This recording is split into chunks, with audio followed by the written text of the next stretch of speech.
Avec Aketo, déjà, on m'a forfait vérifié, donc tout est rentré dans l'ordre.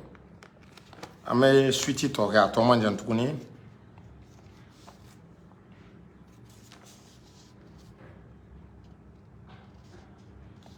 Yoro amwe kuma bla yoro mi afo musa anga wasablo no anga assemblée sa kera soba fla.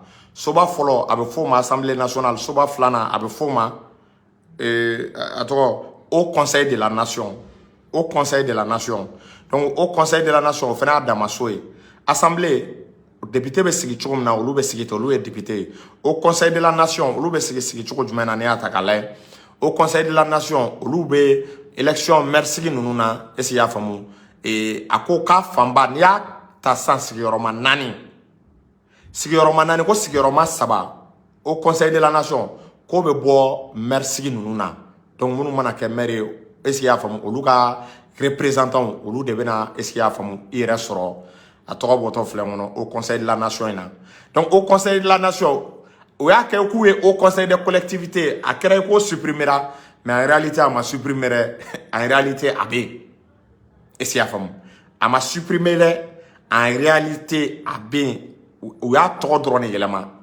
C'est-à-dire, on a fait un mec qui voit qu'il y a quoi. Est-ce que vous voyez? C'est-à-dire, un trop de drones également, quoi. Sinon, il y a marqué. Est-ce que vous voyez? Donc, un trois éléments, en même temps, au de France, il Sénat équivalent. Sinon, il faut au conseil des collectivités, mais il y a des loi, ou des constitution, ou fla réunir à quel congrès, il y a au compter. Mais si ça, il y a donc, tiens, un français copié. Un français copié au roi de Madiane. Alors qu'à me baraka ka sur un exemple ta français ka kekanya kecho nyuma mais ben invité et c'est à fond et aita Benin constitution ta rakala ay Benin constitution ala kama télécharger ita constitution ita nyonya ita nyonya sous région on a Benin constitution ata akala ite tubabu ta ya kono itse ga fo américain ta do yu yere ka modèle problème mimbe udala degu mimbe udala yo de ta yo problème l'état est-ce qu'il y a femme ko élément ko ke serait à gaffer. OK, donc en mettant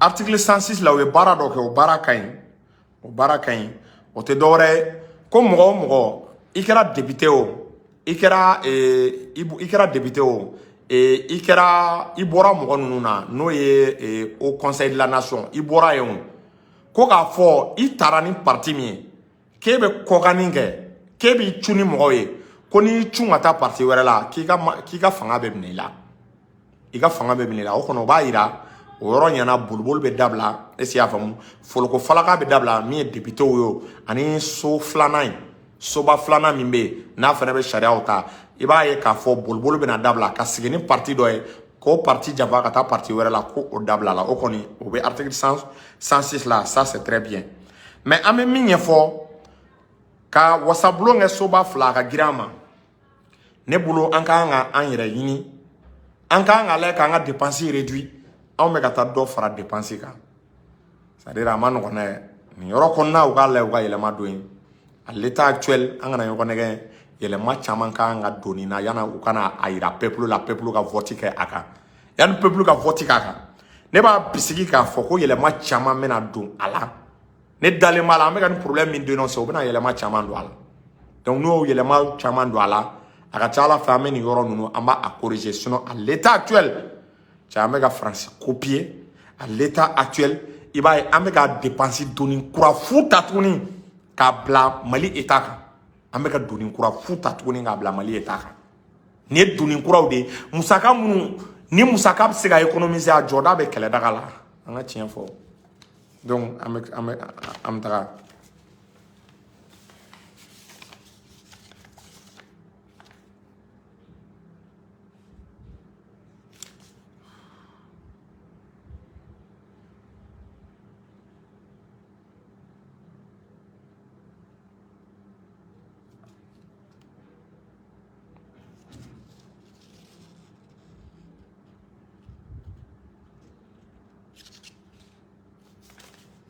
Un instant. À partager maintenant ensemble.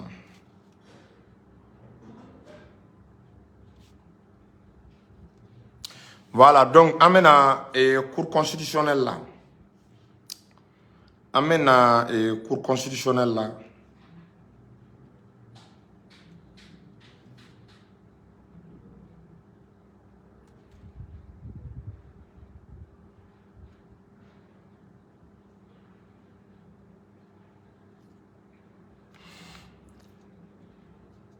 Amène les, disons, pouvoir judiciaire là. Non, non, non, pouvoir judiciaire là, au article 130, au article 130. Est-ce qu'il y a fait pouvoir judiciaire, comme Malik Kiriso, Nia Takalae, ABC, est-ce qu'il y a fait institution Sabaka, c'est Nanima. D'abord, il va y avoir Cour suprême B, Cour constitutionnelle B, Cour des comptes ou Cour croix créée, Mimbe, est-ce qu'il y a fait Anga Musaka, Nanga Nafuluko, ni Mounou Musaka ni Nafuluko, ou Warnyagami, Olube Kiri, Cour des comptes, la Cour des comptes création Anyana. O temelengo ale ni tribunaux olube ala. En même temps, il va y avoir Conseil supérieur de la magistrature, yelema dokera ou yelema kain. Ne Conseil supérieur de la magistrature tagala o rebe sigi. Sangono ni magistrat ou kojuku ke. Ale ni magistrat ou ka problème. Conseil supérieur de la magistrature sangono olu rebe sigi ko déterminer.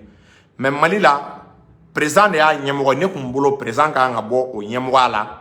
Pour que justice kaga indépendance soit présent manga ke le président du Conseil supérieur de la magistrature a main pour la séparation des pouvoirs. Ou gato magistrat ou yeraga temenu ga kouye. Mais ou yoro doke ko Conseil supérieur de la magistrature ko an kelengele me se ga saisi folo an munti se ga saisi. Président des magistrats ou de kum se ga saisi. Mais ko si sa ka me se ga saisi c'est comme ni problème dokera e bolo magistrat do e ko doke e ga famuna amata e jimistra fait. Donc, il y a au conseil, est-ce qu'il y a ce conseil, que magistrat, donc, population, si ça a possibilité de dire, il y a magistrat, il y a est-ce qu'il y a ni a ni ma femme, il y a wole la possibilité que le président président ça c'est contraire à la séparation vraiment des pouvoirs.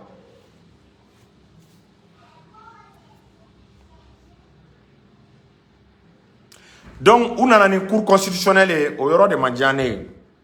Parce que sa cour constitutionnelle, vous avez une format ça reste une cour politique. Parce que une cour constitutionnelle, tu as kabe sigi choko dumena.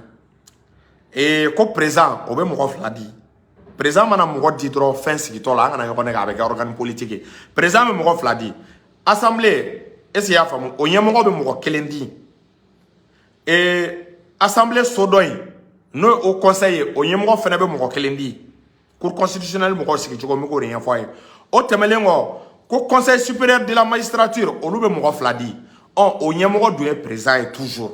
Donc, on va y aller et ni femme yémo présent. Peut-être présent, mais clair à moko kelendi, ou là, avec kelen toto conseil to boulot, on suppose. En tant que nous, mais, on y n'est pas fenebe sekake. Est-ce que vous voyez? Donc, il va y aller temelengo, ko enseignant chercheur université ou. Oluga professeur ou mo fladi o kain na ngum se ga bega université mo wéré wallahi ore kuma yana be cour constitutionnel mo ka bega université mo ye munu ye droit kala olu yéré ko ba élection nge président du gouvernement da ka boala iba e ka fo o kum se kana ni indépendance totale. Donc o temele ngo ko avocat o ga nyemo olu fana be mo kelendi ko cour constitutionnel be soigni ni sougandi chogo de la.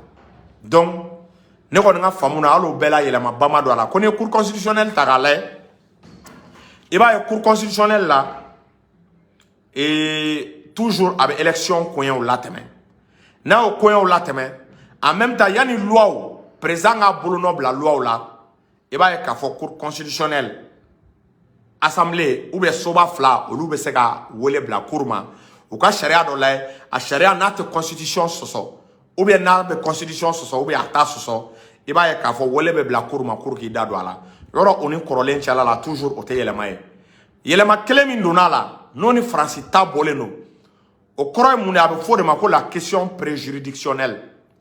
C'est-à-dire ko ni doga kiribe Indoka kiribe, citoyen doka kiribe, kirisoba ou la sisa. Naka kiribe, kirisoba do la sa. Et sharia do tale, barabe ka keni sharia do e. O sharia ni a tagale, a sharia tara ka teme. Alors que a sharia tale, iba e kafo abe constitution soso. A sharia dun tara, abe constitution soso, wa abo tigila mgo, oka adamadea hakedo. Constitution adamadea hakem doma, obe o soso. Iba e kafo ko tigila mgo. Esi ya famu avec kiriso mina o kiriso iba e ka fo ko tigila mo be o sharia parti dota ka o ti cour constitutionnellement na ti cour constitutionnellement bo sharia injatemne est-ce que constitution keleme ka sharia a keleme ka hakemin di aramadema o tigila mo ma o aramadin esi ya famu no ka soro o ka akeo sharia keleme ka o soso constitution du ya ira ka fo ko buna aramadin akeo manga soso. Donc, qui va être ko o loi, courbe seka o loi, ko application ka o bo o tigila mokoka. Abe fortement un contrôle a posteriori. O contrôle a posteriori, an e yoro jumena. An e français de la, o fene tara français système ne la. Est-ce que vous voyez, o fene calquera français système, o fene temenani français système ni. Donc, an yoro chaman bareta, an gana yon nege français fait, an doube fait ka français ke. Donc, voilà ka cour ka exemple do di. Par exemple, citoyen, on oublie ka cour saisi. On sait ka cour saisi, mais condition kelena.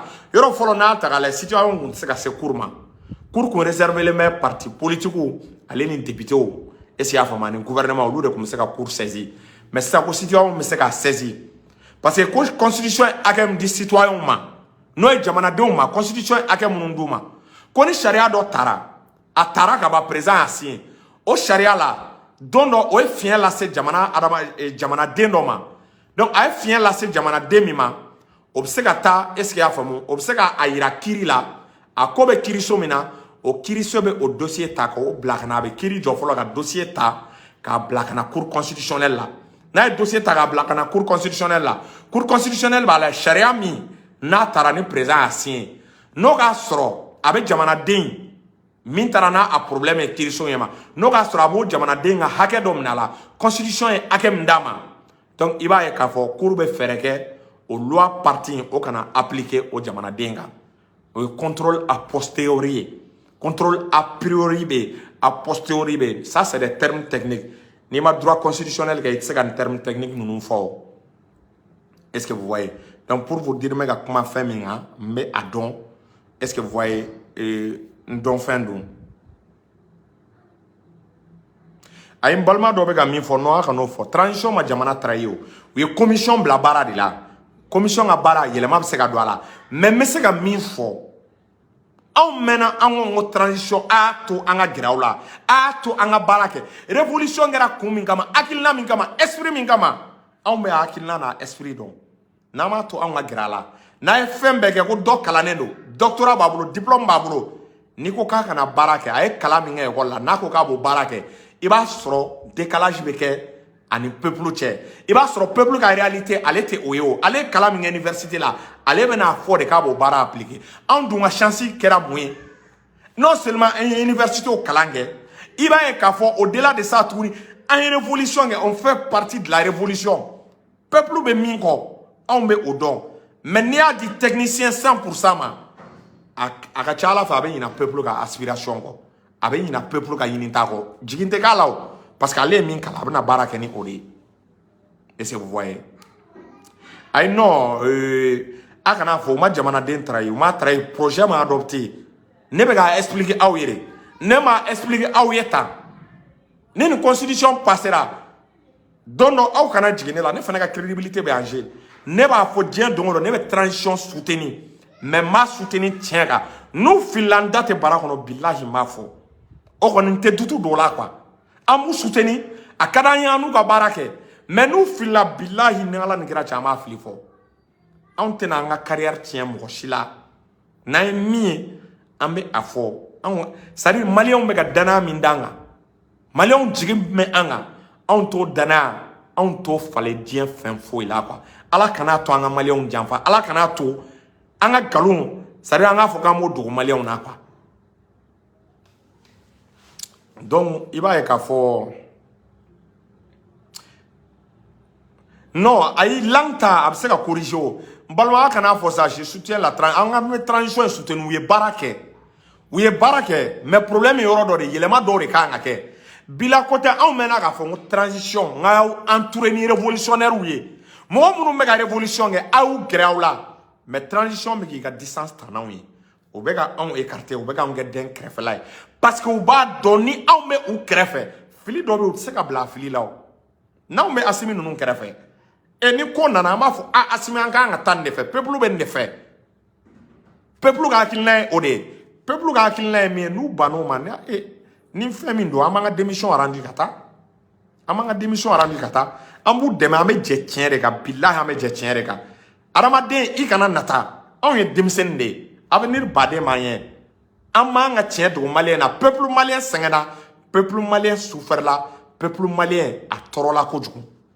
Est-ce que vous voyez?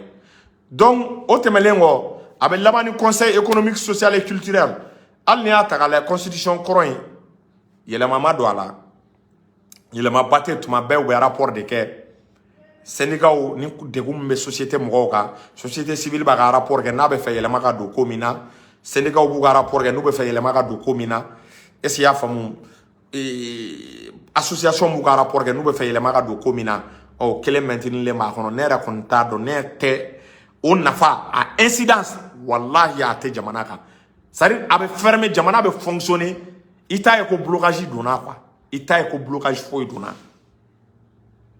ne kon ta do an institution maintenir commune quoi wallahi na me commission ina institution nani me billahi akume boala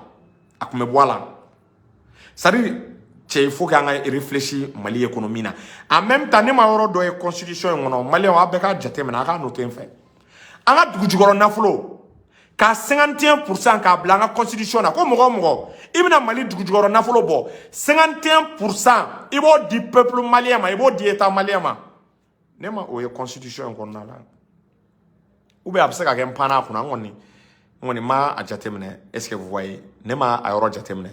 Donc pardon kanga to anga dugu corona folo la c'est-à-dire ni a fambaye aka janine préambule be je pense que yelema ba préambule kain yelema ba sega dola mais contenu na fona c'est-à-dire ama fo constitution mine mais révolution kera kumi kama a o kun chamanti era sur constitution ngonore fanga o fo révolution kera kumi kama est-ce qu'il y a fam et donc, n'a qu'on m'a une révolution, on s'est France copier quoi. France réalité ne Mali réalité c'est clair. Les partis politiques ou le nombre m'a diminué. Les partis politiques nombre m'a diminué. Une révolution est conduite ngama. Que conduite ngama n'a ma parti politique nombre diminué. Parce que n'a man kolosi ni élection kera a ben ala che ni parti kele nous ma claque fanga insoro.